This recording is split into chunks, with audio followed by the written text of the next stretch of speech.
In our home, we have rules and we have expectations. Rules are kind of the hard and fast things that are required to be followed without significant consequences.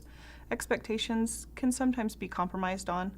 In our family, the rules are communicated usually through verbal communication. We have family meetings where we set up and establish things, talk about the consequences if the rules are broken, and then make sure that the kids are aware of what the expectations are for them for current situations.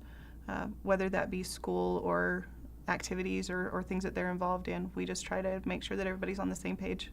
When a child doesn't follow the rules, which happens frequently, there have been consequences discussed prior to the breakage of the rule.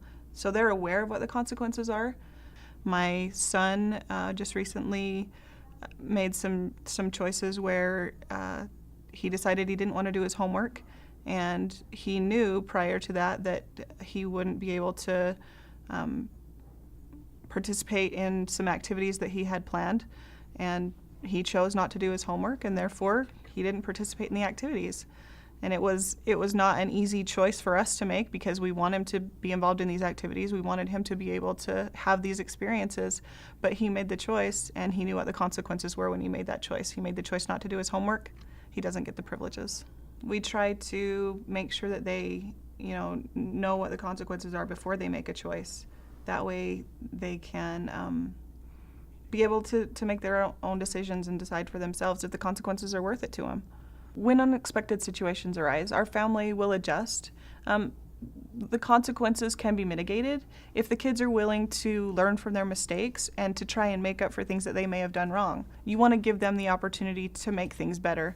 I think that's really what rules are for, is to be able to give them boundaries, but it gives them an opportunity to learn that even though they've made a mistake, that they can make things better.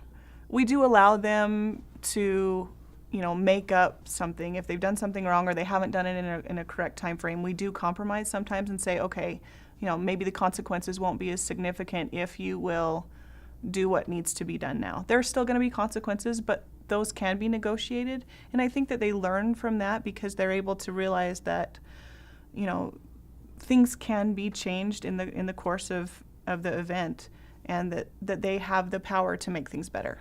But as a parent, you have to kind of take that responsibility and say, I need to protect you. And I think that's a big thing, is you just need to communicate with them so that they understand that you're not, making rules arbitrarily just to make their lives miserable or to, hurt their feelings or make them sad.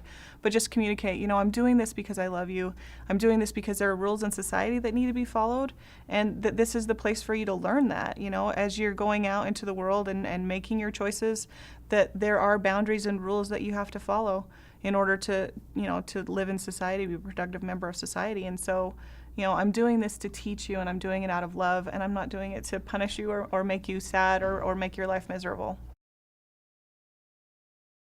Giving the kids the information as to why there's a rule or a boundary set up is probably the most vital part of having a rule or a boundary. They need to really understand why there's a rule in place and what it's going to do for them, and the lesson that they're going to learn from it, and what they're going to have in their life because they're willing to follow that rule, or the consequences that will come from breaking it. But you really need to let them know why. So many times they feel like, we're making this arbitrary rule to make their life miserable. But if you sit down and you communicate with them and you let them know, this is the lesson that I want you to learn from this, or this is the reason that we have this rule, then sometimes it gives them a purpose to make the right choice. It kind of makes them take ownership of following the rule or meeting the expectation, because they understand what they're going to be learning from it. So the why is the most important part, I think, of a rule.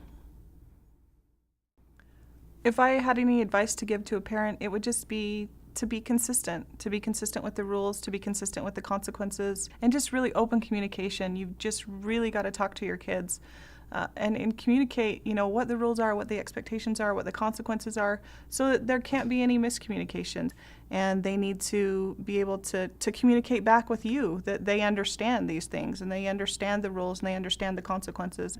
But it's vital that you present a unified front with the kids, just so that they understand, mom and dad are both going to require you to follow these things. Sometimes we'll have conversations away from the kids so that, we can get each other on the same page, and so that we can present a unified front for for the kids, because they need to understand, mom and dad are going to require you to, follow these rules, and these are the consequences. Just realize that, we're all on a journey together, and we're all going to make mistakes. And sometimes, this is the first time a parent has it's my first teenager, and it's difficult. They don't come with manuals, and I wish they did.